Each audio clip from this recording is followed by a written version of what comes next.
Bwana, chombezo letu bado linaendelea. Ni simulizi ambayo imechorwa katika makazi ya Werevu Village. Nyumba hii ambayo ilikuwa inakaa wapangaji wengi sana. Wengi wa wapangaji ambao walikuwa wanakaa hapa, utakumbuka nilikueleza kwamba ni wapangaji ambao life yao kidogo imekaa vizuri kidogo. Sio uswahilini sana, lakini huku ndani bwana, kutokana na kwamba watu walikuwa wameshaishi wengi humu, kulikuwa na watu ambao wana maisha ya uswahili kichizi. Lakini humu ndani tulikuta mwanadada Aisha ambaye ni chaumbea, alikuwa anafahamika kama Aisha Macho. Alikuwa tayari amezuzua jambo fulani hivi. Alikuwa ameanzisha jambo fulani, alikuwa na msala wake mkubwa sana. Alikuwa amekamatwa na Baba T akiwa anakula chabo wakati washikaji wanafanya mambo yao. Lakini alipokamatwa pale akaambiwa ili aweze kusamehewa inabidi aweze kutoa mzigo. Baba T akawa anataka mzigo, lakini tuliona kwamba mwanadada huyu wa kuitwa Aisha alikaza akawa mzigo hataki kutoa japokuwa alishakubali.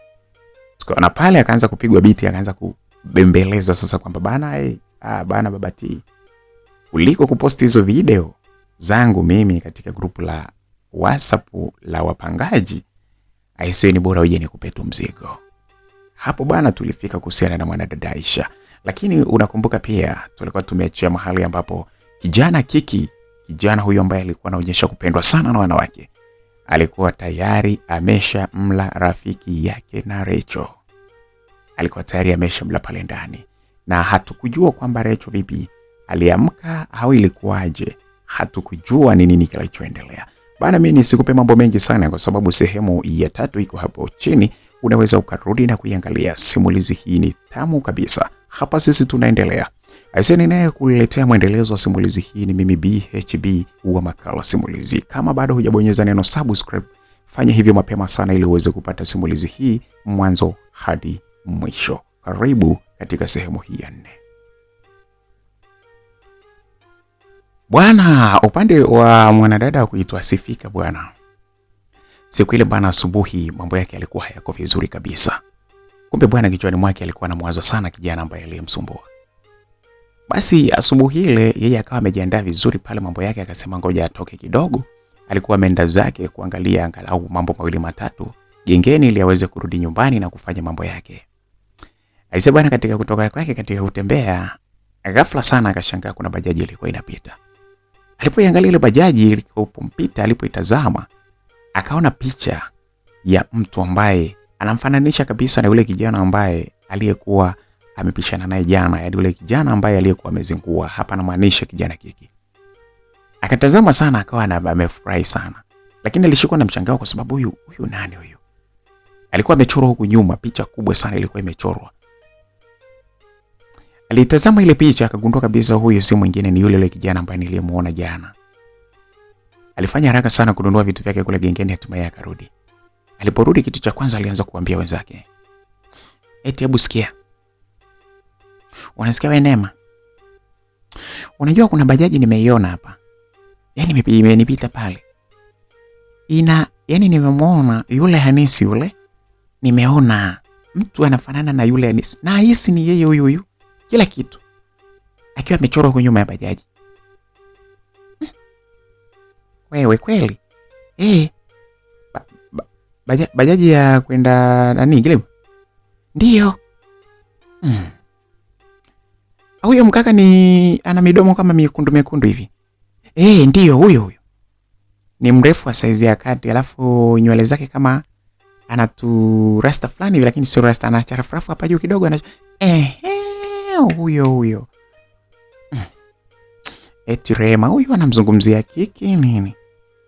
Bana, mimi sijui kama ndo Kiki au vipi. Hebu sikia kwanza. Unasikia Sifika? Si wewe jana ulivyomuona alikuwa na mwili fulani hivi wa mazoezi, lakini mwili wake sio mnene sana. Huyo atakuwa ndo yeye. Basi wewe sikia ngwambie, huyo anaitwa Kiki. Kiki? Huyo ni Kiki huyo, yule kule saluni, ana saluni yake. Kumbe kinyozi. Sasa na mashauzi yake yote yale mimi ngajua anafanya kazi labda sehemu anapata hela, kumbe mashauzi yake yote yale kumbe ni kinyozi. Ila una uhakika ni yeye? Nisikie ngwambie kitu. Kwa hayo maelezo uliyoyatoa na umemwona kwenye bajaji zile za kwenda ngambo kule, ndo yeye huyo huyo. Kwa sababu yeye ndo huwa anajitangaza pia. Anajitangaza kwenye bajaji, kuna matangazo yake. Kuna wakati nakumbuka redioni kuna wakati kulikuwa na matangazo ya saluni yake.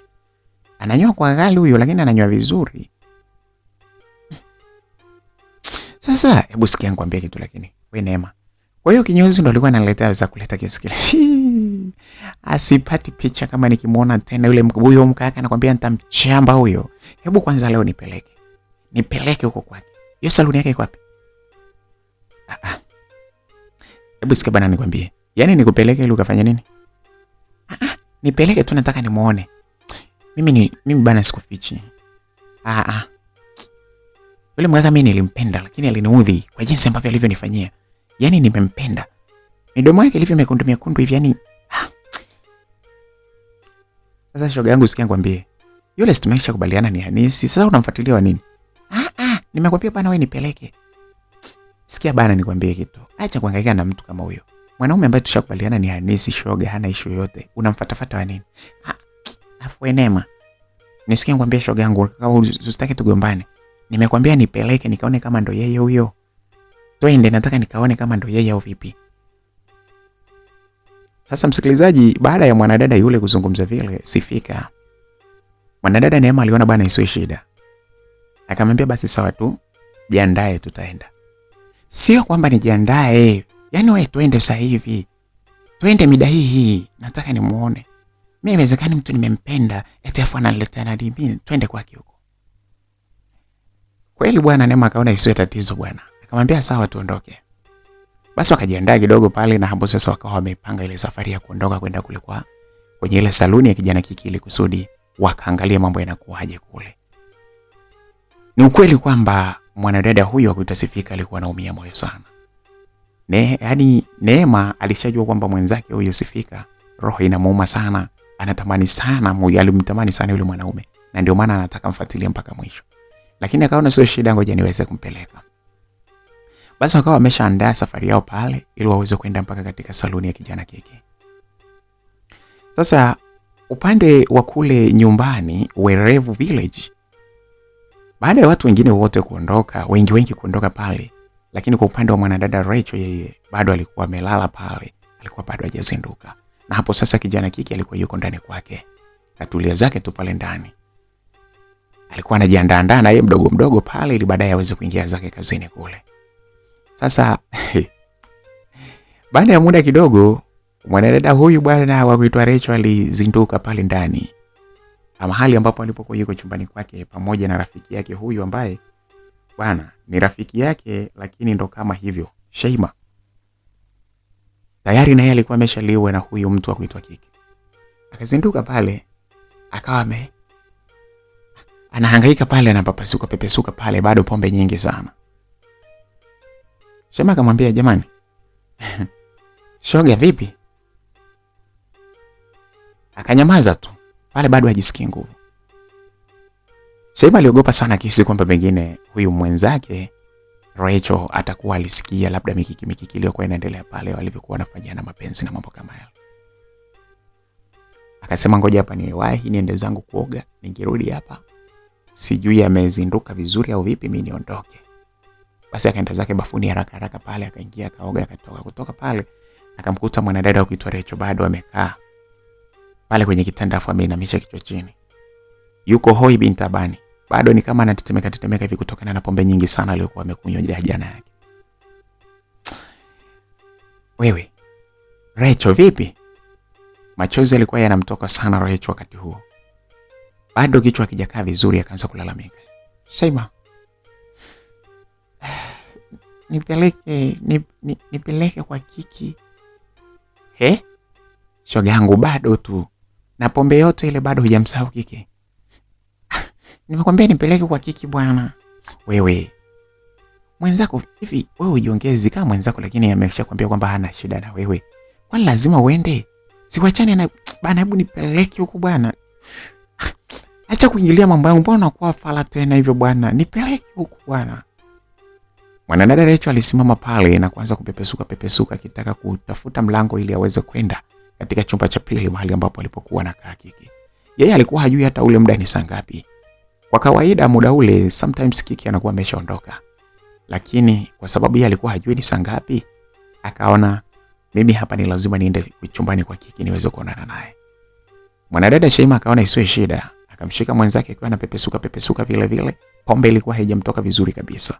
Akatoka naye pale kwenye mlango huko akiwa anamsindikiza na kuingia katika mlango wa pili. Alifika pale na kuanza kugonga ule mlango wa Kiki. Kiki, gongo. Sasa wakati anagonga pale, Kiki kule ndani naye akaja. Akasogea pale, muda ule akiwa amevaa pensi yake. Kufungua mlango hivi anashangaa mtu kama linadondokea kwa ndani linaingia. Alikuwa ni Rachel pale amemkumbatia pale pale. Sheima akamwambia, "Haya, Kiki chukua mzigo wako huu hapo." "Mzigo gani tena?" "Haya, huyu hapo mwenzako analilia anasumbuka anasema anahitaji wewe." Bana hebu wewe sikiliza nikwambie. Huyu siambelewa huyu, hebu toka naye. Wewe mtu ananisumbua huko hapo bana, utajua wenyewe. Sasa alipo na hivi ile Rachel na yeye akawa amemkumbatia kijana Kiki huku akiwa analia. Analia sana. "Mimi siendi popote, nimekuja kwako wewe. Nimekuja kwako wewe, huwezi niue kama unaniua niulie humu ndani." Rachel pale akawa anajisukumiza zaidi kuingia ndani huku akiwa amemkumbatia kijana Kiki.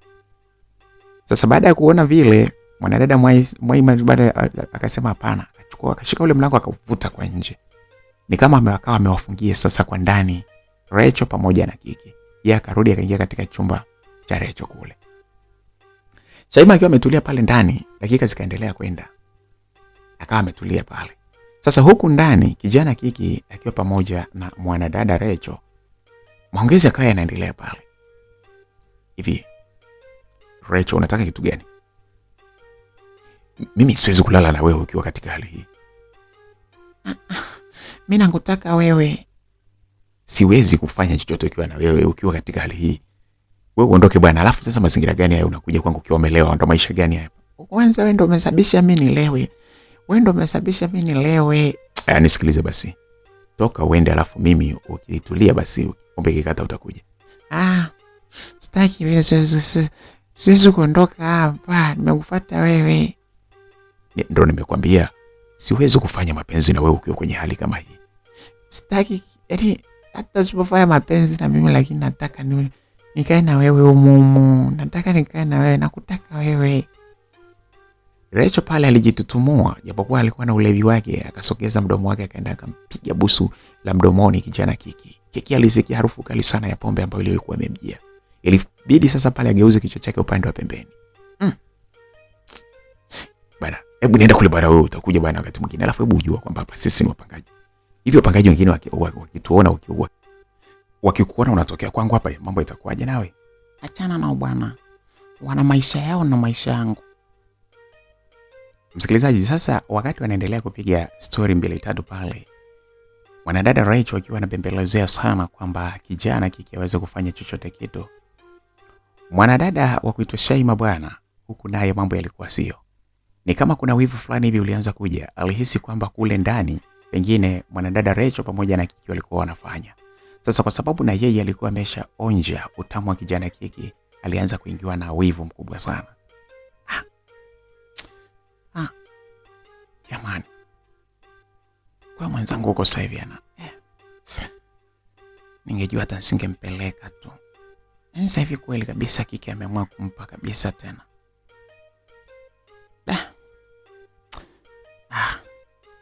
Lakini mimi niache ujinga jamani.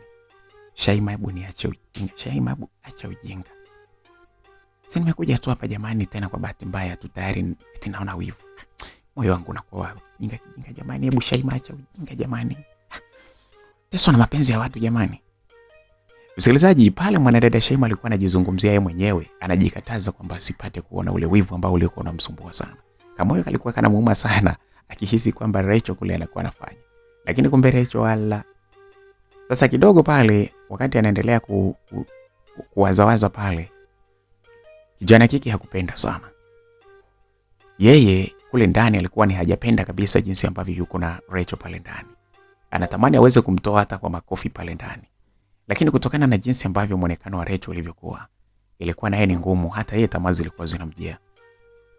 Alikuwa anamtazama jinsi ambavyo sasa muda ule alikuwa amekaa kiasara sana, mapaja nje nini kila kitu. I say Kiki na yeye mwenyewe pale tamaa ilianza kumwingia. Kidogo wakati anaendelea kuwepo pale, simu ikapiga. Alipoangalia simu alikuwa anapiga alikuwa ni Lady, mpenzi wake halali kabisa. Akaangalia pale akawaza sasa pale sijui aipokee au afanyeje. Aliamua kupokea tu ile simu pale akisema potelea mbali. Hello? Hello baby, mambo? Poa, vipi? Safi, umeamkaje? Salama bwana. Uko wapi? Niko nyumbani hapa sasa hivi. Kumbe haukulala kule hotelini? Hapana, niliamua kurudi nyumbani. Okay, na mimi nimeamka hapa, nataka niendelee na shughuli zangu 2-3. Nikaona nikucheki kwanza mpenzi wangu. Nashukuru sana. Sasa sema hapa nina uchovu fulani hapa, natamani nilale kidogo kwanza hapa tena. Jamani, ulale tena? Ina maana show nilokupa jana nimekutesa sana mpaka asubuhi unashindwa kuamka? Amna, kwani mimi na wewe kati ya mimi na wewe aliyechoka zaidi ni nani? Sasa mimi si unaona naamka naenda zangu kwenye mishemishe zangu afu narudi kulala. Anyway bwana, basi poa basi mpenzi, baadaye. Haya bwana, ukiamka utanistua basi. Haya poa. Msikilizaji, pale simu ilikata. Maneno yote ambayo leo anazungumza mwanadada Lady akiwa anamuongelesha Kiki, Rachel alikuwa anayasikia. Rachel alizidi kububujikwa na machozi mengi sana, akiwa anaumia sana. Alikuwa anatamani sana kwamba kijana Kiki awe kwake peke yake. Yaani bila kujua kabisa kwamba mpaka anamuona Kiki akiwa amejijenga vile, yuko vile, anamuona vile, ana muonekano mzuri wa kuvutia, ni kwa sababu ya mwanadada Lady. Lakini yeye alikuwa anatamani tu kwamba waweze kuwa pamoja. Basi bwana, pale kijana Kiki akawaza, hapa sasa huyu niweze kumtoa hapa. Nimtoe hapa ndani, nitamtoa kwa mfumo gani? Aliendelea kuwaza pale sana, lakini sasa mwanadada Rachel ndo kabisa akajitupa sasa kitandani akajilaza pale. Huku akiwa anaendelea kufungua mwili wake ule ili uweze kukaa uji kabisa ili kuzidi kumtamanisha kijana Kiki. Kiki aliangalia akasema, lakini hapa huyu hapa nisipompa dawa yake hapa ataanza kuniletea mambo huyo. Lakini sasa katika hali yake alionayo hii, unaweza ukaanza kufanya hapa, alafu akaanza kupiga makelele vibaya mno. Alafu hapa wambea wengi hapa. Basi akaendelea kujishauri pale Kiki kwamba apige wasipige. Msikilizaji, muda huo kule kwa mwanadada wa kuitwa Sifika walikuwa wameshatoka, wanakaribia kabisa katika ofisi zile, yani saluni ya kijana Kiki. Ila kufika tu karibu na eneo lile, nje kidogo akakutana na bango kubwa sana, mchoro mkubwa sana uliokuwa umechorwa kijana Kiki. Hapa alikuwa amechorwa vizuri sana. Na kwa bahati mchoro ule ambao alikuwa amechorwa alikuwa amepiga t-shirt ile ambayo siku ya jana mwanadada Sifika alikuwa amemwona nayo. Alipoangalia akasema, yes, Nemo umenileta. Ndo huyu na t-shirt ndo hii hapa. Pale alikuwa amechorwa vizuri kabisa katika hali ya mngao.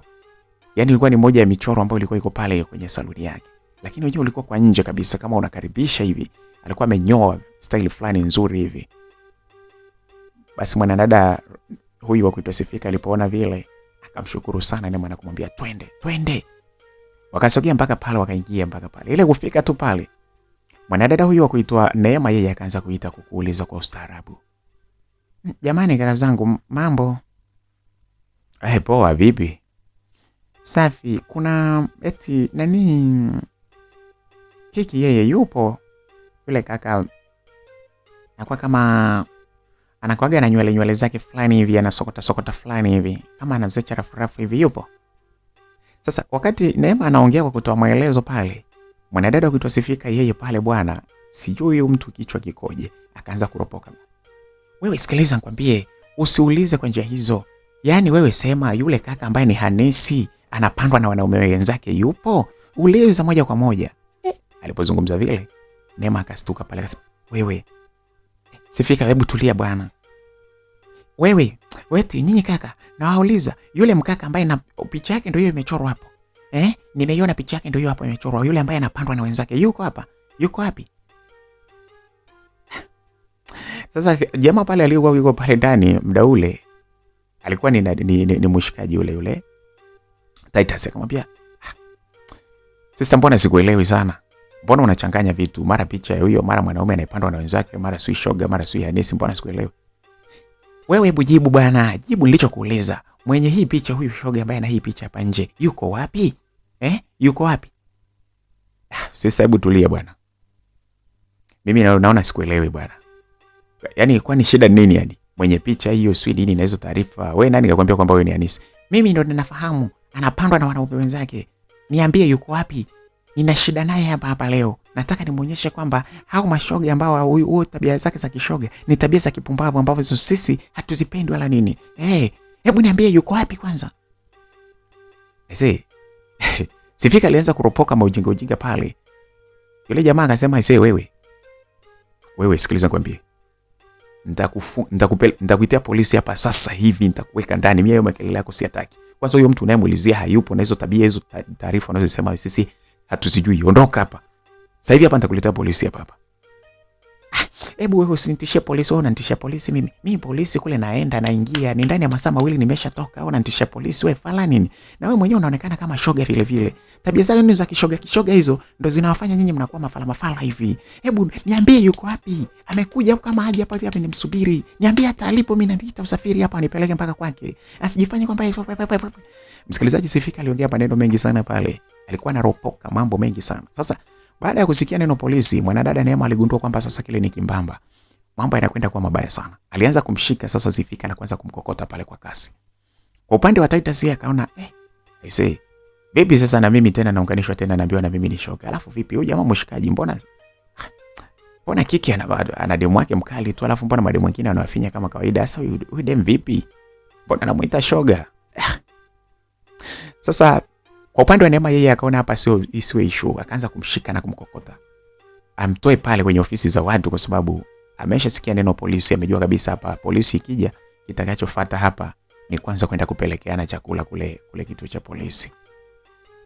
Akaanza kumkokota pale. Wewe, Sifika nimekwambia kitu. Nitakubonda sasa hivi hapa usileteza kuleta. Twende huko. Akawa anamvuta pale. Niache. Wewe niache kwanza. Hata huyu mwenyewe huyu ni shoga tu. Huyu ni Hanesi tu. Huyu ni Hanesi huyu, hawezi kuniambia kitu. Namuulizia mtu mwingine, alafu analeta tabia zake za Hanesi. Mimi ananiona mimi shoga. Anaona kwamba mimi nazibuliwa mitaro kama yeye. Sasa maneno yote yale bwana, mwanadada Neema yeye akaona hapana. Alizidi kumkokota na kumvuta pale, kumuondoa pale kabisa mahali ambapo alipokuwa. Akamtoa akafika mpaka pale sehemu ya nje kabisa, sehemu ya nje ya kumtoa ili waingie barabarani waondoke. Sifika akaanza kumlaumu sana Neema. Wewe, yani unaamua kusimama na hawa mashoga unaniacha mimi? Kwa hiyo tumetoka huko tumekuja tuko wawili, alafu tunakuja huko unanigeuka. Wewe, hizo tabia nimekukanya. Nitakuja kukupiga mavichwa hapa mimi, unanielewa mimi akili zangu. Mimi sijakuleta huko kuleta kutukana. Umeniambia unamtaka mkaka watu na nini, alafu tunakuja huko unaanza kuleta matabia yako ya ovyo ovyo, unaanza kutukana. Ukipelekwa polisi bana, nani anatishwa bana na wewe? Alafu mimi sikujua kama wewe una tabia za kipala kama hizo. Yaani mimi kweli tunakuja na wewe huku, nategemea kwamba nikilianzisha hapa tuko pamoja, alafu baadaye unanigeuka. Unanigeuka mimi. Nisikilize nikwambie. Sija kuambia kwamba tuje kuanzisha mambo ya kijinga huko. Na ukishikwa kipelekwa polisi, tusianze kusumbuana. Mimi sitakuja hata polisi kukuona. Mimi ndo unaniona hivyo sasa hivi Unaniona mimi niko mjinga kiasi hicho Lile Hanesi tu. Bana, twende huko bwana. Neema aliendelea kumkokota pale, wakasogea mpaka wakafika sehemu ya barabarani pale, wakaita bajaji, wakapanda huyo, wakarudishwa mpaka makwao pale. Alipofika pale bwana, mwanadada ukitwa Sifika alikuwa na hasira sana. Sasa Rehema alikuwa yuko pale ndani. Vipi huko? Yaani mimi nikwambie kitu. Bora niwe naenda na wewe Rehema. Neema mambo ya ajabu kichizi yani. Neema na mambo ya ajabu. Tumefika kule. Eti ananigeuka. Eti kweli hata wewe unaondoka na mtu mko naye njiani unamgeuka. Eti mnafika kule kwa watu wengine alafu anakugeuka. Wewe ungependa? Mimi sijapenda kabisa. Huyu hapa ni mnafiki. Yaani tatizo la Neema ni mnafiki. Jamani, kwani shida nini? Bana, hebu sikiliza nikwambie bwana. Tena wewe Sifika, nishukuru nimekutoa pale. Bana, eti Rehema. Tumefika kule. Mwenzako si alikuwa anang'ang'ana hapa, huyo kaka sui nini muone sui nini, kaniambia sui nimempenda, lakini ameleteza kuleta, nataka niende nione kama kweli nikiwa na yeye ataendelea kuchomoa tena. Tumefika kule asianze kuleta mambo ya ajabu ajabu kwenye ofisi za watu. Nakwambia anatukana mitusi mikubwa mikubwa, mara si mashoga si nini. Mpaka yule kaka watu akaanza kusema kwamba anataka tulete polisi. Sasa mimi ningemwacha pale, haya angepelekwa polisi ingekuwaje? Basi kazingua bana. Wewe bana unani wewe sifika bana, nao umezingua. Cha kwenda kuanzisha vurugu kwenye ofisi za watu ni nini? Kwa hiyo na wewe unaungana na Neema. Kumbe wote ni machizi, hamna akili bana. Mafala wote kumbe na nyinyi mnakaa pamoja. Mwanadada sifika pale alikasirika pale, akachukua kimkoba chake kimoja hivi akatoka kutaka kuendelea kukaa na marafiki zake pale. Aliona kama wanamzingua tu pale. Akaondoka zake. Sasa kule ndani kwa kijana Kiki alikuwa anaendelea kumezea mate mwili wa mwanadada Rachel pale, lakini akasema hapa siwezi kufanya. Akaona ngoja amtoe. Alienda pale akamshika akamtoa pale kwa kumkokota hivi, akaenda akamsukumia ndani kwake kule. Akamwacha kule. Vipi tena shemeji? Huyo mwacha alale huko bwana. Rachel pale alianza kulia kwa sauti pale, akaanza kulalamika, na kwa sababu alikuwa amefungiwa kwa nje pale. Mlango ulikuwa umerudishiwa kwa nje pale. Anang'ang'ana kufungua, jamaa ameushika kwa nguvu pale. Kaeni huko bwana. Mimi sitaki bwana. Mimi nataka niwe kazini bwana. Zuini bebe. Akawacha ule mlango haraka pale. Kiki akaingia ndani kwake na kufunga mlango kwa ndani. Hapo akaanza kuoga sasa haraka pale ili ajiandae, akifungua mlango apotee. Kule ndani mwanadada Shaima alikuwa sasa anambembeleza sana Rachel ili aweze kunyamaza. Rachel bana, nyamaza basi. Tulia bana, na wewe makelele gani haya bana? Sikutiana aibu huko. Tulia bana. Hizo pombe zako hazijakata tutoka jana.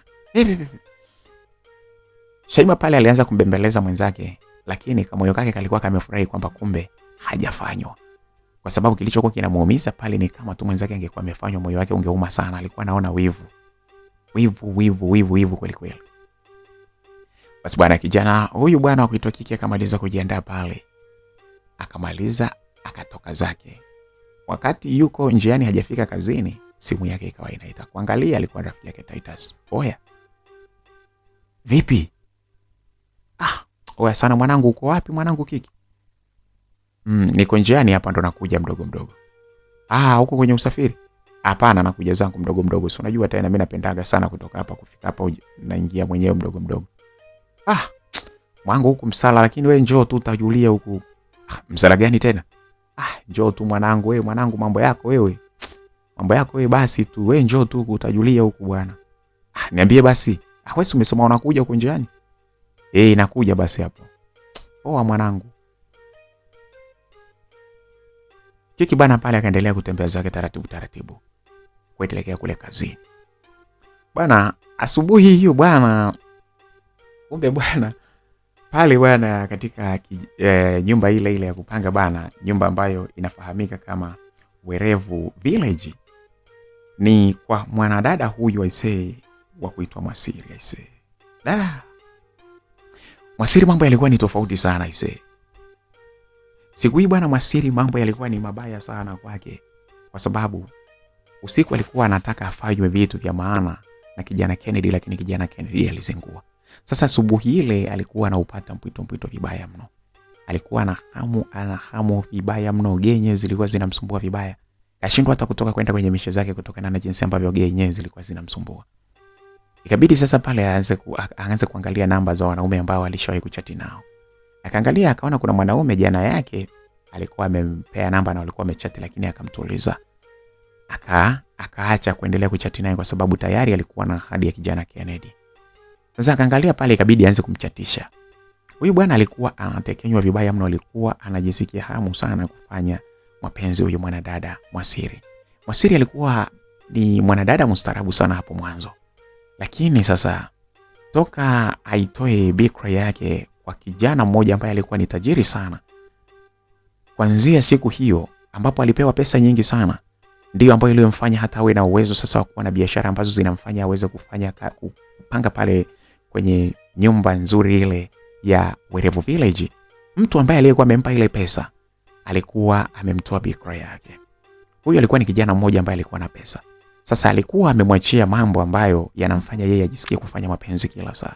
Msikilizaji, wewe ambaye unaweza usinielewe sana, angalia simulizi yetu iliyopita ya utajiri katika ulimwengu wa giza. Unaweza ukaelewa vizuri ni kitu gani kilikuwa kinamfesi mwanadada huyu Mwasiri. Kwa hivyo toka aiuze bikra yake, ikawa sasa yeye ni akianza kusikia kufanya mapenzi alikuwa anasikia kufanya mapenzi vibaya mno, yanamsumbua vibaya mno. Na hii ni kutokana na kitendo kile cha kuiuza bikra yake kwa kijana aliye tajiri, na utajiri wake alikuwa ameupata kwa njia za giza. Maelezo mengi bwana kuhusiana na utajiri wa giza na namna ambavyo unavyosumbua. Wewe rudi hapo nyuma katika simulizi iliyopita ambayo iliyoisha inayoitwa mapenzi ya utajiri katika ulimwengu wa giza. Unaweza ukaelewa vizuri. Basi bwana, mwanadada Mwasiri alikuwa anasumbuliwa sana. Sasa wakati anateswa na jambo hili, akaanza kumchatisha yule kijana. Ambia wewe, vipi? Yule kijana pale pale akasema safi bwana. Jana ukaniacha isee, nikawa na chati mwenyewe. Kwa nini? Hamna bwana, ni jana nilijikuta mudi na kata, ndo maana nikakupotezea. Samahani sana. Mimi nishakusamehe, nitafanyaje sasa mrembo? Mrembo kama wewe ukikosa mimi nakusamehe hata kama kabla hata hujasema. Mrembo wapi? Kwa hiyo unaniona mimi ni mrembo? Ungeniona mimi ni mrembo ungeniacha mimi nikae mwenyewe huko. Sasa ningekujaje hujaniambia? Umeniacha nimelala mwenyewe. Asubuhi yenyewe hii hapa niko moodless vibaya mno, natamani kupata kampani. Mwanadada huyu wa kuitwa Mwasiri alikuwa anazungumza hivi kuhakikisha kwamba kijana Seba anaweza kusogea pale haraka iwezekanavyo. Maneno haya alikuwa anayazungumza akijua kabisa kwamba Seba kama hajabanwa atafanya mbinu yoyote aweze kuja pale nyumbani. Sasa kwamba sasa hivi bado uko magetoni? Nipo tu hapa. Kama unaweza kuja njoo basi unipe kampani. Aisee, asubuhi? Ndio, kwani asubuhi bwana mimi nakwambia niko vibaya hata sijatoka leo kwenda kazini. Kwa sababu gani? Niko tu moodless. Njoo basi nawe kama unakuja. Ni hapo nani? Hapo wapi bwana? Si hapo Werevu Village? Wewe njoo, ukifika hapa utanistua. Basi poa, nakuja hapo basi. Usije ukanidanganya, ukinidanganya usinitafute tena. Nakuja hapo. Sawa, usisahau mipira basi. Mipira? Sasa unauliza kitu gani hapo? Mpira? Mpira wa aina gani? Bana, hebu acha utoto bwana. Kwa hiyo unapokuja geto kwangu wewe unakuja geto kwangu afu mpira wewe unahisi kwamba huko ndani kwangu kuna uwanja wa kuchezea mpira huko? Yaani unielewi ninapokuambia mpira? Basi nakuja. Basi bana, kama utaki poa basi. Usinitafute tena. Nakuja na mpira basi. Haya poa, ukifika utaniambia. Yalikuwa ni mawasiliano bana pale walikuwa wanaongea mwanadada Mwasiri akiwa pamoja na huyo kijana kuitwa Seba. Huyu bwana alikuwa ni anahamasishwa aweze kufika pale ili aweze kumtoa hicho kinachomsumbua mwanadada huyu wa kuitwa Mwasiri, kwa sababu tayari alikuwa na kitu kinamsumbua, kwa sababu alitoa bikra yake kwa mtu ambaye aliyepata utajiri kwa njia za kichawi, njia za giza. Kwa hiyo sasa alikuwa hawezi kufanya kitu chochote mpaka aweze kupata mwanaume wa kulala naye. Kijana Seba alijiandaa haraka sana na pale sasa speedy break ya kwanza ilikuwa ni pale Werevu Village, ndipo alipofika na kumweleza mwanadada Mwasiri kwamba bwana amekwisha kufika. Alielekezwa pale na moja kwa moja akaenda kaingia mpaka chumbani kwake. Kijana huyu bwana alikuwa amebeba boksi zima. Boksi zima la kinga ndilo alilokuwa amelibeba. Alipoingia tu pale mwanadada huyu bwana alikuwa muda huo amefunga kinani kimoja tu pale, kwa sababu alikuwa tayari ameshajiandaa. Aliposikia tu kwamba jamaa anakuja akaingia bafuni akatoka pale. Ni asubuhi hiyo bwana, lakini yeye hakutaka kwenda kufanya kitu kingine chochote zaidi sana. Alikuwa anamsubiri Seba aweze kuingia pale. Wow, karibu bwana, nimefurahi. Seba alimtazama. Muda ule bwana mwanadada Mwasiri bwana alikuwa asili yake ni Mbeya, kwa hiyo alikuwa amejaliwa huku yuma kweli kweli. Alafu sasa akiwa amepiga ile kanga moja, Seba aligundua kabisa kwamba hapa ninatafuna kitu mapema iwezekanavyo. Ninakula umu. Basi bana akamkumbatia pale na kupigiana busu pale. Yaani utahisi ni watu ambao walikuwa wanafahamiana kitambo sana, lakini kumbe ni watu ambao walikutana tu na story, na hakuna mtu ambaye ashawahi kukutana na kuingiliana na mwenzake. Yaani hakuna mtu ambaye anamfahamu sana mwenzake. Lakini kwa maelezo ya hapa na pale tayari wameanza kukumbatiana na kupigiana busu. Pale mwanadada aligoma kukaa upande wa sebuleni. Njoo bana tukae kwa hapa. Aliingia pale mpaka kwenye chumbani pale, wakawa wamekaa pale. Alijitupia kitandani bila kujali kwamba ile kanga yake imeondoka au vipi. Jamaa aliona kabisa jinsi ambavyo mipaja ile ilivyokuwa imejichangamsha pale vibaya mromo. Paja alikuwa yanafutia sana ya mwanadada Mwasiri. Umekumbuka kinga? Nazo za kutosha tu. Haya, hebu fanya kilichokuleta hapa bwana. Kwa hiyo unauliza nini bwana? Kwani wewe sio mwanaume bwana, unajua kilichokuleta? Unahisi kwamba mimi nimekuambia uje hapa kufanya nini bwana? Hebu acha bwana. Mwanadada yule bwana alishika ile kanga yake hapa juu hapa alipokuwa amefunga na kuivuta, alidondosha ile kanga yake. Na hapo sasa alikuwa amejinyonyoa manyoya yote, akabaki kama vile kifaranga ambacho bado hakijatotolewa ndani ya yai. Aisee, jamaa pale bwana Seba hakutaka kupoteza muda. Haraka sana pale alianza kurusha kile kiboksi ambacho kilichokuwa na kinga pembeni na kuanza kuzichana pale. Sasa wewe mbona huvui? Nilishasahau. Kijana alisahau baada hata kuvua, yeye akakumbuka kuchana tu zile kinga haraka sana. Mwanadada wa kuitwa Mwansiri alianza sasa kufungua kwa nguvu zake pale. Akaanza kufungua ule mkanda wa suruali ya kijana huyu Seba na kumsaidia sana pale ili kuweza kuhakikisha kwamba anakamilisha tukio la kujinyonyoa manyoya yote. Alimsaidia kumvua kwa haraka sana na ile kinga ambayo leo amebeba akaivaa haraka sana. Mwanadada huyo akusubiri ni kama alikuwa anatamani, yani ulikuwa anawashwa vibaya mno. Alijipandisha vizuri mpaka kwenye kitanda na kuweka mguu mmoja mashariki mmoja magharibi. Tena akiwa amenyanyua juu kabisa na huku akimwambia du, hebu fanya haraka bana, fanya haraka bana. Aisee. Bikra aliyokuwa ameiuza bwana kwa kijana tajiri ilikuwa inamsumbua kweli kweli, ilikuwa inamfanya awe kichaa wa mapenzi. Seba hakuchelewa bana. Pale sasa aliingia na kuanza kusukumia. Alianza kuchezesha mechi pale nzito sana. Hapa sasa mwanadada Mwansiri aliona kwamba pale ndipo alipokuwa amepata kidume cha mbegu, kwa sababu chenyewe kilikuwa kinafanya ukweli tofauti kabisa na Kennedy ambaye ilibidi afukuzwe usiku kwa kushindwa, yani kwa kuwa na show mbaya sana. Seba yeye alipiga show kali kweli. Ilimchukua masaa 3 ndipo kuondoka katika kifua cha mwanadada huyo kuitwa Mwansiri. Ilikuwa ni show ndefu sana. Ilikuwa ni vurugu pata shika, kikiri kukuruka kara. Speed ndefu sana pale ndipo akaja amekamilisha. Hata mwanadada Mwansiri mwenyewe alisema kwamba hapa hii show kweli. Alijikuta akijitupa tu pembeni akiwa na hema. Muda hapo ulikuwa umeenda, inaelekea saa 6 za mchana. Wewe sasa, wewe nenda tu, sitaji hata kuendelea kukaa na wewe hapa. Vipi lakini umeridhika utuendelee? Nenda usio kaniua. Ila wewe nitakuwa nakutafuta wewe unaweza wewe. Basi poa basi. Msikilizaji bwana, kijana huyu wa kuitwa Seba aliingia bafuni haraka sana na kuoga na kutoka pale akavaa nguo zake. Huyo wakati anataka kutoka mlangoni akamwambia njoo. Shika hapa hela nauli. Wazee amini aisema Mwansiri ndiye aliyetoa shilingi 10,000 akimpa kijana Seba kwamba hii ndio hela ya nauli. Hili ni tatizo sana kwa mtu ambaye anakuwa anasumbuliwaga na zile genye zinazotokana na kuuza bikra yake kwa watu ambao ni matajiri.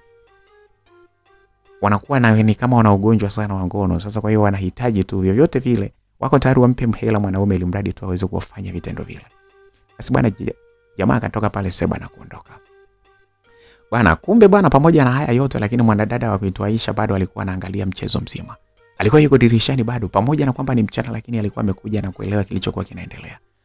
Akatoka pale akasema, Mungu wangu, haya mambo haya. Nimelipata lingine. Lakini sasa mimi mimi sijui itakuwaje baadaye hapa jamani, kukirushwa ile clip jamani, mimi nikiwa ninachungulia. Lakini potele mbali bana. Babati nitajua cha kumfanya tu. Asije akaposti ile video kule ndani. Asipoposti leo akija mimi nampa leo. Nampa ile mradi asiposti. Na tena sio kumpa tu, na hakikisha naifuta kabisa. Alitoka pale akiwa anaombea mwingine tena kwamba bwana Seba naye amekuja amekula kitu pale kwa Mwansiri. Basi akatoka zake akarudi zake ndani akiwa amejaa umbea. Kilichokuwa kinamsumbua tu ni kuhusiana na jambo lake. Lakini kuhusu mambo ya umbea alikuwa na umbea mkubwa sana, lakini alikuwa anakatwa mudi ya kuzungumza ule umbea sana, kwa sababu na yeye kuna umbea ambao tayari anao ni kisanga. Kama ingewekwa ile hadharani pengine aisee hata kufukuzwa pale angefukuzwa. Basi bwana msikilizaji, mwanadada Aisha akaingia zake ndani akatulia, huku akiwa anatuma message za kumchombeza Baba T ili asije akatuma zile video. Asije akazingiza kwenye video zile video, asije akazingiza kwenye grupu la wapangaji pale. Kwa upande wa kijana Kiki bwana, na yeye akawa amefika pale sasa kazini kwake pale saloni. Ile kufika tu akaambia, oya mwanangu, kuna demu mmoja mwanangu amekuja hapa. Wamekuja wakiwa wawili, maneno mengi kichizi, mwanangu anakuita amekutukana, anasema wewe shoga sui nini. mara sui nini, hata wakikushika mkono unazingua sui nini. Mwanangu ametukana sana. Ulimfanyaje? Yukoje huyo demu? Mwanangu demu mmoja hivi hapa kwenye, yani ana nywele zake fulani hivi. Yani ana mfumo kama ananyoa hivi, lakini nywele kama amezipiga dawa fulani hivi. Zina mawimbi fulani hivi, yani sio kunyoa ila zina mawimbi hivi. Mrefu hivi yani amevutika kwa nyuma fulani hivi. Huyo alikuwa amevaje? Alikuwa amevalia kipenzi fulani hivi kifupi. Sio mweupe sana lakini sio mweusi. Rangi kama chocolate. Shamjua mwanangu. Sasa imekuaje? Anakuita wewe ni shoga vipi? Ulipiga au ilikuwaje? Ndo amekuja hapa ametukana. Katukana kichizi hapa aliposema anawatia polisi mwenzake, ndo akamvuta akaondoka. Nishamuhisi. Wewe una picha yake hapo? Picha yake sina, sikumchukua. Lakini walivyokuwa wanazungumza nilimsikia pale akiwa anazungumza, anaitwa Sifika. Nilimsikia mwenzake. Huyo. Ndo huyo. Sasa shida nini mwanangu? Mbona sasa nakuita kwamba ni shoga? Nimejaribu kumkataza hapa ni nini na nini, namwambia namleta polisi, ananiambia na mimi ni shoga. Mitusi kibao. Yule demu umempata wapi mwanangu? Yule demu mimi sijapiga wala nini. Na ndio maana anangangana hapo kutukana mamitusi. Mimi alinishobokea hapo, mimi nikamkataa. Akapita. Oya kiki, acha basi mambo yako mwanangu wewe. Hivi ulimkataje demu kama yule? Demu mkali kama vile mwanangu ulimkataa? Sasa wewe mwanangu yule pale anamkuta lady. Yaani anamzidi lady kwa uzuri. Sio kumzidi. Kwa hiyo ulikuwa unataka mimi nikae na yeye afu nimwache lady? Amna, mademu hao hapa sio analeta dharau ukiwaacha. Yaani ule unamsuuza afu unapita hivi. Yaani ungemsuuza tu upite hivi. Sasa unaona anaanza kukuambia hayo mavitu anavizungumza, sui shoga, sui anisi, sui dini. Sasa anapozungumza si unaona mwanangu wewe atakuja kukuharibia mwanangu ikistikika hivyo. Wewe mwanaume huwezi kungangana sana kusema kwamba mimi sio shoga. Mtu ambaye anaona mimi ni shoga si aje sasa? Kama ni mwanamke atahisi mimi ni shoga aje aone moto wangu afu ndo atasema ni shoga au sio shoga. Sasa vipi sasa huyu kwa nini sasa ulimwacha? Mwanangu hebu sikiliza nikwambie kitu. Hivi Titus, huyo demu mwanangu kama umeelesema hapa ameleta vurugu yani. Ameleta makelele. Mpaka watu wameanza kugeuka kuangalia hapa ofisini. Huyo hapo mimi sijamlala. Hebu fikiri sasa ningemlala sasa afu wewe unahisi ingekuwaje? Si ndo angekuja magetoni kule ingekuwa vurugu. Alafu anakuja hapa vurugu. Vipi kama lady angekuja akamkuta hapa sasa? Nikuto kwamba mimi nimemlala alafu anikuta na lady, si vita hiyo hapo huyo. Ila kweli mwanangu kiki hapo, hiyo kweli hapo ulipozungumza hapo. Kweli mwanangu, kwa sababu hujamlala. Sema nini ungemlala yule pale, mbona ungekuwa sasa unamcontrol wewe? Oya bobu, acha mwanangu. Kuna vichwa vya kucontrol, sio kile kichwa. Kichwa kama kimeweza kuja huko asubuhi kimenitafuta, sio kimejuaje kimeleta mavurugu yote hapa. Wewe unahisi kwamba hiyo hapo anginikuta niko na lady hapa, si mambo yangekuwa ya hatari kichizi? Sema basi poa, ila mimi ngoja isangejichanganya kwangu mimi ile ningekanyaga. Mtoto mzuri kichizi mwanangu ule na una roho ngumu kichizi. Oya sikia ngwambie kitu mwanangu Titus. Sio kila mtu akupiga. Yaani sio kila mwanamke lazima ule. Wengine unaachana nao wapite hivi. Yule atakuletea mikosi. Penye huko nyumbani mimi natoka mwanangu, mambo mengi huko. Demu kashajilewea huko, amejileta ndani swidini. Mambo kibao yani, mademu si wakoje yani. Yaani wanakuona hivi hawajui kama kuna mtu ambaye anakufanya ufanane hivi. Yaani wao wanajishobokeza tu. Hebu achana na mimi bwana. Mwanangu uko home tena kuna lingine?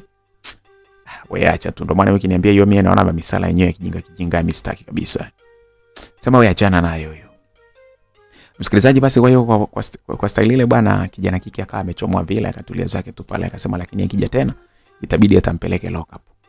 Ili tu aweze kujiepusha mbali na yeye asije kumharibia kwa lady, kwa sababu lady ndio kila kitu. Basi bwana msikilizaji, upande wa pili bwana ni kati ya mwanadada wa kuitwa Aisha pamoja na Kiki na pamoja na Baba T. Baba T bwana, ilipofika mida ya jioni kabisa, alimtumia message mwanadada wa kuitwa Aisha, akamwambia mbona unasumbua sana na message? Aisha alipoona ile message aliona hapa jambo fresh, kwa sababu imefika jioni. Ndio mida ambayo sasa Baba T anarudi, alafu bado ile video alikuwa hajaiposti kwenye grupu. Aliamini kabisa kwamba ile video bado ile Baba T anayo na wala pengine atakuwa hajampa Mama T. Akasema hapa ngoja. Akamwambia bwana, si ile issue nilikuwa nakwambia, sasa kwa nini ulikuwa ujibu message zangu? Mimi bwana, ngoja nikwambie kitu. Hii ni dakika ya mwisho nakwambia. Kama uko tayari, leo hapo kwako usifunge mlango, mimi nakuja hapo naingia. Ukiufunga huo mlango, I say, ukiufunga huo mlango, usiku huu mimi na post hizo video. Basi Baba T usiogope, mimi nitaacha, lakini sasa Mama Tisi atajua. Mimi ninajua jinsi ambavyo nimeongea naye. Kwa hiyo mimi nikija hapo nitaingia ndani kwako moja kwa moja. Kimya, sitaki mambo mengi. Haya poa, hamna shida. Hamna shida, ipo, nakupa yote kabisa. Basi poa. Baba T bwana pale alikuwa anajua kabisa kwamba leo bwana ni siku ambapo linakwenda sasa kuitafuna hii kitu. Na sasa hii video bwana nitakuwa naitumia kila wakati. Akizingua namwambia naiposti ili aweze kunipa, lakini itategemea na show ambayo atakayokuwa amenipa. Yaani hapa. Huyu hapa huyu. Huyu atakoma huyu. Hii video hii sifuti. Kama katakuwa na show nzuri, kila nikitaka tu namtishia ananipa. Basi bwana Baba T kweli akawa ameandaa vitu vyake pale. Akawa anarudi zake nyumbani. Sasa kwenye kurudi akampigia simu Mama T akamwambia bana, leo nitachelewa, lakini kuna vitu ambavyo tayari nimeshamwagiza boda anavileta hapo. Basi Mama T akapokea vile vitu ambavyo alivyokuwa amepewa vya boda vile. Akapewa, akavipokea, akaingia navyo ndani. Kumbe lakini Baba T alikuwa anajenga mazingira ili aweze kuja muda ukiwa umeishaisha. Akija pale asiende kwingine, ingia moja kwa moja kwa mama, kwa yule kwa pale kwa Aisha macho pale. Basi kweli bwana, muda ulipofika ule jamaa akaja pale, anaendelea kuwasiliana na Aisha. Wakakubaliana kwamba pale nje hakuna mtu wa kumtazama. Akaja pale Baba T bwana, akaenda moja kwa moja akaingia kwenye mlango ule wa mwanadada Aisha, akaingia mpaka ndani. Shwa. Alimkuta mwanadada Aisha kule ndani. Mwanadada Aisha alisema kwamba lazima huyu leo nimpe show nzuri, kiasi kwamba kila ninachomwelekeza tu aweze kunielewa. Kwa sababu nisipompa show, Aisha hatunielewa kabisa. Sasa unajua Aisha bwana alikuwa na mshikaji wake huyu, ambaye huyu mshikaji wake yeye alikuwa hakai pale.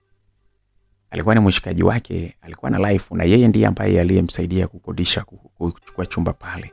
Yeye alikuwa analipa kila kitu na hela ya kula alikuwa anapa, lakini yeye alikuwa anakata miezi 6 ndo anatokea, miezi 4 ndo anakuja pale. Anakuja mara moja.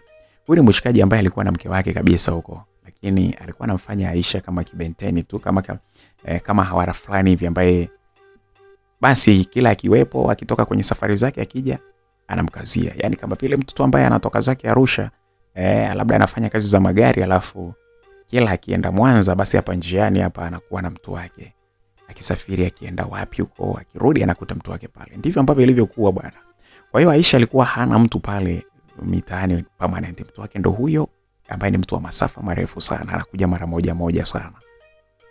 Kwa hivyo kwa upande wa Baba T aliingia pale akiwa anajiamini kabisa, kwa sababu alikuwa anafahamu hakuna mtu ambaye anaingiaga pale kwa mwanadada Aisha. Aisha akiwa anahitaji mambo yake ndio huyo alikuwa anatoka, anafuata mtu huko ili aweze kumkaza.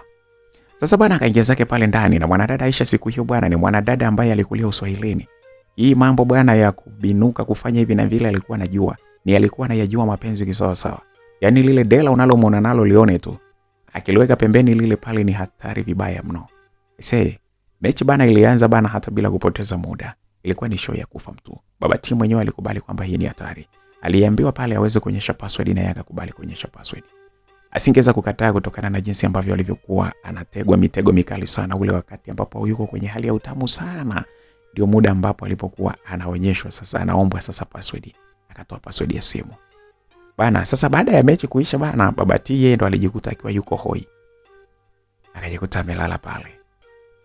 Aisha alichukua ile simu na kufuta kabisa zile video. Alihakikisha kwamba anazifuta zote kabisa, akafuta, akakagua kila sehemu, akakuta kwamba hamna sehemu ambapo kuna video zozote zilizofichwa. Alihisi pengine kuna sehemu zimefichwa labda kwa kutumia pengine password maalum, akaangalia akakuta hamna. Hakuna sehemu yenye lock ya aina yoyote ile. Akasema hapa safi. Basi bwana, kufika mida kama ya saa 8 usiku hivi, pale kila mtu akiwa yuko hoi kweli kweli. Pale ndipo akaanza kuamshwa Baba T. Amka, usije ukaamkia huku kwangu. Nenda kwako. Ule mlango ukafunguliwa kidogo pale, Baba T akatoka. Akatoka akaenda zake mpaka kule geti lilipo. Alafu ndipo akaja taratibu sasa. Akiwa hapo anampigia simu Mama T ili aweze kumfungulia. Kapiga simu. Niko getini hapa, fungua. Mama T kweli bwana. Akasikilizia. Baba T alipofika akafungua mlango akaingia. Mama T hakujua kitu chochote kile kwamba ilikuwa ni mlango wa pili tu, hapa ndipo ambapo mume wake alipokuwa. Sasa bwana, kwa upande wa Aisha alikuwa anajua ameshalimaliza. Sasa ni wakati wa kuongea ule umbea wake ambao aliokuwa ameuona. Ni umbea kuhusiana na mwanadada wa kuitwa Rachel, umbea kuhusiana na mwanadada wa kuitwa Mwansiri. Alikuwa anajua kabisa hapa ni muda sasa wa kupiga mastori ya kufa mtu, kwa sababu zile video tayari zimeondoka. Ili uweze kuwa mbea mzuri ni kwamba sasa usiwe na jambo ambalo linalokubugudhi. Aisee, alikuwa hajui bwana. Aisee, kumbe kichaka kina watu kama wanavyosema. Asubuhi imefika pale, kumbe bwana show yake ilikuwa imeonwa aisee na watu kadhaa. Akiwepo Stella. Stella ndiye wa kwanza kumuona wakati Baba T anaingia pale na alimpiga na picha. Akaenda pale moja kwa moja, ilikuwa hajazoea kabisa kuongea yeye pamoja na mwanadada Rachel. Lakini alimfuata mpaka pale ili aweze kumwambia. Na Rachel bwana alipogongewa akakubali. Akaanza kuambia bwana, yule mtu wako leo na yeye kavusha. Alafu sasa nikwambie, kavusha na jirani. Wewe nani? Kavusha wewe. Aisha. Baba T ameingia kwa Aisha na ameshafunga mlango. Sema kweli? Na picha hii hapa, video hii hapa ambayo niliochukua clip ile wakati anaingia. Unajua uweze amini, Stella alikuwa hajazoeana, hana mazoea ya kivile na mwanadada Rachel, lakini alikuwa sababu ya umbea tu aliamua aende pale. Na alienda pale makusudi kwa sababu alifahamu kwamba akiingia mule, akifika pale kwa Rachel, ni lazima ile jambo lingeenda mbali. Na yeye asingetaka kabisa ifahamike kwamba yeye ndo alimuona akarekodi. Kwa hiyo aliamua, kwa sababu Rachel anaka ugomvi na mwanadada Aisha, akaona hapa ndipo sehemu ya kumkomoa. Basi bwana wakawa sasa wanakula chabo hadi wakaamua kukaa nje ili waone kitakachoendelea. Walikaa na kwambia mpaka inafika saa 8 za usiku, ile muda ule jamaa anatoka, kumbe walikuwa wamejibana mahali. Stella pamoja na mwanadada Rachel wakarekodi tena ile tukio zima wakati anatoka na mpaka anaenda kule getini kule na anarudi sasa. Yote ile walikuwa wamerekodi bwana. Sasa kumepambazuka bwana. Mwanadada Rachel amepata klipu za kutosha sana kuhusiana na mwanadada Aisha kidomodomo yule. Aisha macho, klipu zake zimepatikana. Alikuwa amefanikiwa kweli kufuta zile klipu za upande wa ambazo zilizokuwa ziko na Baba T, lakini sasa zimepatikana zingine ambazo zilitoka kwa mbaya wake. Asa asubuhi ile yeye akaendelea kuendelea kuimba vinyimbo vyake akijua anawakomoa sasa watu. Akaanza kumuimba Mwansiri yule ambaye aliyeleta mshikaji usiku ule, yeye Kennedy, na kumfukuza. Akaanza kuimba eti jogo hawiki, jogo hawiki na mfukuza, jogo hawiki anachinjwa, jogo hawiki na mfukuza, eti jogo hawiki. Vinyimbo vyake vya uchokozi pale alikuwa anamuimba mwanadada Mwansiri pale. Anamuimba Mwansiri, kumbe jambo lake lipo. Sasa Rachel aligundua tu kwamba hapa kuna mtu anaimbwa. Lakini akaendelea kula pause kwanza. Akasema wewe subiri, akigusa tu jambo langu lolote, hapa ameisha. Akigusa jambo langu lolote, leo ndo atanitambua. Haya. Du. Haya. Du. Haya. Nikilewa najiliza. Najiliza, najibeba. Najibeba kinakandwa. Kinakandwa. Nilikibeba kikabebwa, mekibeba kikakandwa. Ninalewa naanguka, napelekwa ninakandwa. Jamani raha jamani, kukaa jamani, mimi hapa jamani yani Werevu Village siwezi kuhama. Lo. Bwana wewe. Ila bana jamani, tuangalie kulewa. Wakati mwingine unalewa jamani, unalilia mwanaume. Lakini sasa bora kuna mwingine sasa analilia, unakuta sasa eti unasikia Mama T, ukute sasa mtu analilia mwanaume, alafu unakuta mwanaume anakuja anashindwa kufanya, alafu anafanya kimoja, wanaanza kugombana. Mwisho wa siku ukuta ulikuwa unamlilia alafu baadaye umfukuze bwana. Msikilizaji, alikuwa ni maneno ya mafumbo ya umbea ambayo leo anazungumza huyu mwanadada Aisha. Ni umbea tu, hakuna nyimbo yoyote, hakuna nyimbo kama hiyo. Hata ukisikiliza jinsi ambavyo alivyokuwa anaimba, unaelewa kwamba ni nyimbo ambayo haina mwanzo wala mwisho, haieleweki inaanzia wapi, inaenda wapi, vinaanzia wapi, vinaenda wapi, haieleweki kabisa. Lakini sasa kwa sababu yeye ni mbea, alikuwa anaendelea kupiga manyimbo yake ajabu tu pale. Sasa kusema kuhusu swala la kulewa, pale alikuwa amekosea pakubwa sana. Alikuwa amekosea pakubwa mno. Alikuwa amekosea pakubwa sana ise. Kwa sababu sasa mwanadada Rachel ndipo mahali ambapo alipokuwa anapasubiri. Alikuwa anasubiri aguswe tu hata kidogo hivi kwa neno moja ili aanze kufunguka. Akasema bwana, huyu wala simpigi leo. Leo simpigi. Sasa alipoimba tu vile, mwanadada kuitwa Rachel sasa akaanza akawasha data pale, akaingia kwenye grupu. Akaanza kuposti, akaanza kuandika maneno. Jamani, watu wote ambao mko humu, muda si mrefu kuna mtu tunamvua nguo hapa sasa hivi. Alipomaliza pale akatuma kwenye message zingine za kawaida, akatumia kila mpangaji. Akasema jamani, huko kwenye grupu la WhatsApp, muda si mrefu kuna mtu anavuliwa nguo sasa hivi. Naombeni muwe wote muhakikishe kwamba data zinakuwa on. Kuanzia muda huu, muda wote anavuliwa mtu nguo kwenye grupu la WhatsApp. Ni mavideo, connection, kila kitu. Bwana, sasa kwa sababu watu waliokuwa wako online muda ule waliona zile message pale WhatsApp, lakini walishangaa message zingine zikiingia kwenye message za kawaida. Walikuwa na namba zote, yani walikuwa group lile la message za kawaida na message za WhatsApp, unakule WhatsApp. Sasa akawa ametuma pote bwana. Bwana wewe. Sasa wapangaji wote wa eneo lile pale la Werevu Village wakashangaa, akasema kuna nini? Bwana, kumbe bwana kila mtu ni umbea bwana. Anaposikia connection na mavideo, kila mtu, watu wakawasha data pale, wakaanza kuchat pale ndani. Bwana, ni nini hicho? Tuonyeshweni bwana. Bwana, kama ni mtu alikuwa ananyanduana tuone bwana hizo video. Si nini? Afu huyo mtu ni wa wapi? Rachel akasema ni humu ndani. Kila kitu kiko humu, ni humu. Nawaambia. Akasemaje? Akatuma message akasema nawaambia leo Werevu Village kuna waka moto humu ndani. Kila mtu atashangaa hataamini. Bana, kulikuwa na washikaji wengine pale, wadada, watu wengi. Ile nyumba ilikuwa na wapangaji wengi sana. Wakaanza kuchatisha mle ndani bwana. Haikujalisha kwamba watu wengine wako kwenye ofisi zao, kazi zao huko, lakini umbea hawakutaka kuacha. Waliposikia ni swala la connection. Oya, itupiwe bwana.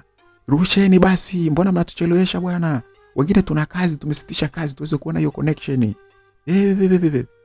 Aisha aliona zile message akaanza kustuka, akasema Mungu wangu. Ina maana kuna uwezekano kwamba baba T nilikuwa nimempa, alafu bado alikuwa zile video anazo zingine. Si alikuwa hajapost zile video nilizifuta, au kweli alikuwa amempa Mama T? Mama T akashangaa, naye Mama T akisema tuone hicho kitu. Sasa akashangaa akasema mbona Mama T naye anasupport kwamba kuna kitu kinarushwa? Ina maana anayekirusha ni nani? Msikilizaji, sasa mwanadada wa kuitwa Rachel akaona sasa watu karibia wote wapangaji walikuwa tayari wako online pale, anaangalia jinsi wanavyochat, kila mtu anachangia. Alipoona pamepamba moto sana pale, ndipo akasema jamani, kuanzia sasa nawapa dakika 5. Dakika 5 ili kama kuna kitu unakifanya uhakikishe unakikamilisha. Sitaki ni post humu alafu wapitwe mtu. Msikilizaji, alikuwa amevuta attention kubwa sana kwa wapangaji wote wa Werevu Village. Kila mtu alikuwa anatamani kuona hicho kitu ni kitu gani. Sasa kwa upande wa mwanadada huyo kuitwa Aisha, yeye moyo wake ulikuwa unaenda speed sasa pale. Alikuwa ameshaacha mambo yake yote. Alikuwa anahisi ni video yake ambayo alikuwa amerekodiwa na baba T wakati ambapo alipokuwa amefanya nini? Alipokuwa yupo kwa Masiri akiwa anamlia Chabo wakati yuko na Kennedy kule ndani. Akaanza kumtumia message ya kawaida baba T, akamwambia baba T, ndo mambo gani haya umefanya? Baba T akamuuliza mambo gani? Kwa hiyo video zangu ndo ambazo zinapaswa zitumwe humu ndani sasa hivi? Baba T akasema video, alafu mimi nimeangalia kumbe video zenyewe umefuta. Mbona video zenyewe sina? Wewe ulisema ulikuwa umempa mama T wewe. Sikumpa mama T video. Nitampaje video kama zile, alafu si mambo mengine sasa tungefungua pale. Ingeeleweka. Wewe, yani kwa hiyo wewe umenizungusha kwamba kunila umenila na video zangu umetoa. Mimi najua video zangu tu ndo hizo ambazo zinazungumziwa. Hamna kingine. Hamna. Ngoja tuone. Sidhani. Mimi nahisi ni mambo mengine tu. Najua ni video zangu. Pale sasa kukaa kumebaki dakika 2. Mwanadada wa kuitwa Rachel akatuma message pale ndani ambayo ilikuwa ni emoji za moto hivyo unawaka. Akasema hesabuni sekunde pale. Watu wote wakawa wako busy sasa pale wanatazama umakini mkubwa sana. Wanaangalia, kila mtu alikuwa anaangalia saa ya simu yake pale kwamba dakika zinakuisha pale. Inakuaje? Msikilizaji, dakika zilienda. Zikawa zimebaki sekunde 30 ili zile dakika 5 alizokuwa amezungumza mwanadada Rachel ziweze kuisha. Grupu lilikuwa limechangamka vibaya sana. Wengine walikuwa wanatuma viemoji vya utani, vingine vya kucheka, wengine wako huku na kule, wengine wanaposti kitanda tu, wanaposti kitanda tu, mara mwingine wanaposti mtu akiwa amelala, visekunde vinazidi kupungua pale. Ikawa zimebaki bwana kama sekunde 10 hivi pale. Mwanadada Rachel akaanza kuhesabu, akasema 1 anatuma tu, anaandika 1 anaposti, 2 anaposti, 3 anaposti. Akasema zimebaki ngapi? Bwana na wewe unatuchanganya bwana, sui nini? 4. Oya posti basi bwana. Watu pale wakaanza kunganga pale. Msikilizaji, zile sekunde zikawa zimeisha. Ikawa sasa dakika 5 zile alizosema zimeshakamilika, alafu bado hajaposti mzigo. Watu walianza kumaindi pale. Oya dakika 5 ngapi hizo? Wewe simu yako iko wapi bwana? Kwani wewe uone muda umeisha? Tumeacha kazi zetu hapa, tunataka tuangalie. Bwana wengine akatuma na sauti mle ndani washikaji. Oya tumeni basi au ma connection tuone basi. Au amjui kama tunataka ma connection huko ndani na sisi tuone. Unajua siku ile bwana ndio siku ambapo grupu lile lilikuwa limechangamka kuliko siku zote, kwa sababu mara nyingi kwenye lile grupu watu walikuwa wanachati yale mambo tu ya msingi yale. Ushasikia kwamba jamani kuna hili na hili limetokea, jamani kuna hili, kuna watu si wachanja wamesema watapita humu. Yaani kulikuwa kuna postiwa yale mambo serious tu. Ndio mambo yalikuwa yanapostiwa. Lakini siku hii aisema na dada Rachel alikuwa amepachangamsha pale ndani vibaya sana, watu wote mpaka wengi wakaonyongeza urafiki mle ndani katika kuchati. Mwanadada akasema bwana niliwaambia dakika 5 si ndivyo? Ndio sasa wewe unaona hii hapa dakika inaenda ya 6. Kumbe inaenda ya 6, kumbe bado dakika 5. Aise sekunde zikupita sana kabla haijaingia dakika ya 6. Mwanadada Rachel akatuma klipu kale kwanza kale ambako alikokuwa amepewa na mwanadada kuitwa Stella. Alikokuwa amepewa wakati baba T akiwa ndio anaingia pale ndani kwa mwanadada Aisha. Akakaposti. Watu wote macho. Afu mlango ukafungwa. Ndo nini? Ndo nini bwana? Hebu semeni, msitake kusema. Bana wewe, mama T alipoona vile akasema what? Nini hiki? Nini hiki? Hii alini? Saa ngapi? Rachel akaanza kujibu pale akasema mtaona mengi. Hiyo ni trailer tu. Bado mkanda. Usiku wa kuamkia leo. Mambo yote hayo. Tunaanzia hapo. Aisee mwanadada Aisha alipoona vile alitamani kukimbia, kwa sababu sasa pale alikuwa anagundua kwamba kumbe kuna mambo yalikuwa yamerekodiwa. Alistuka sana pale akaona Mungu wangu, hapa anakimbia anaenda wapi? Mama T ni rafiki yake wa karibu. Alafu sasa ndo mambo yanatokea kama yale. Alafu pale chini sasa baada ya ile klipu Dani akaigusa pale, alafu akawa ni kama ana reply hivi Rachel. Akasema kikulacho kingoni mwako bado. Wapangaji wengi pale sasa wakaja kugundua kwamba kumbe kitu kinachokuja hapa ni kuhusiana na mwanadada Aisha na mambo yake. Kumbe sasa alikuwa anatoka na wanaume za watu. Watu wakasema, wengine wakaanza kusema jamani, huyu si baba T? Ina maana anamchiti mama T kupitia Aisha macho. Jamani. Wengine wakaanza jamani, hao si ni marafiki? Jamani, ndo nini hiki? Bana, baada ya pale ikatumwa sound. Ilikuwa ni sauti tu hii. Ilikuwa ni sauti tu. Kulikuwa hamna video. Akaambia kitu kingine hiyo hapo. Bana wewe. Mwanadada kumbe wa kuitwa Stella alikuwa amekuja pale mpaka dirishani akawa anarekodi michezo ambayo ilikuwa inaendelea pale ndani. Michezo ambayo ilikuwa inaendelea pale ndani alikuwa amerekodi. Miguno yote ile pale, baba T, nini. Walivyo yote vile walivyokuwa wanafanya vile pale, alikuwa amevirekodi bwana kupitia nje ya dirisha. Sasa kuna mengine anasikika, mengine hayasikiki vizuri. Afu ikapostiwa pale akasema, Rachel akasema, ukikuta usikii vizuri ongeza sauti. Unganisha dots tu utaelewa ni nini kinaendelea.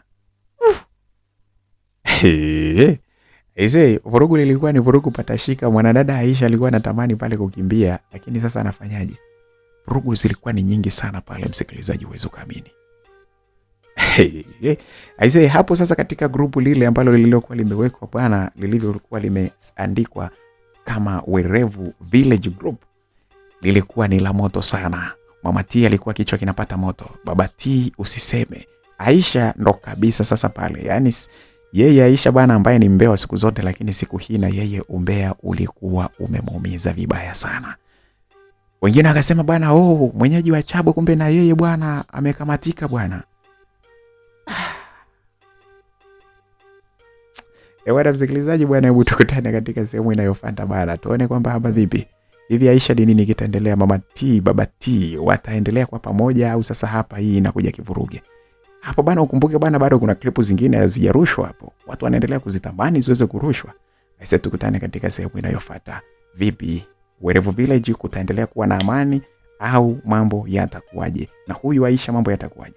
Tukutane katika sehemu inayofuata pana. Hii ni makala simulizi hadi wakati mwingine. Bye bye.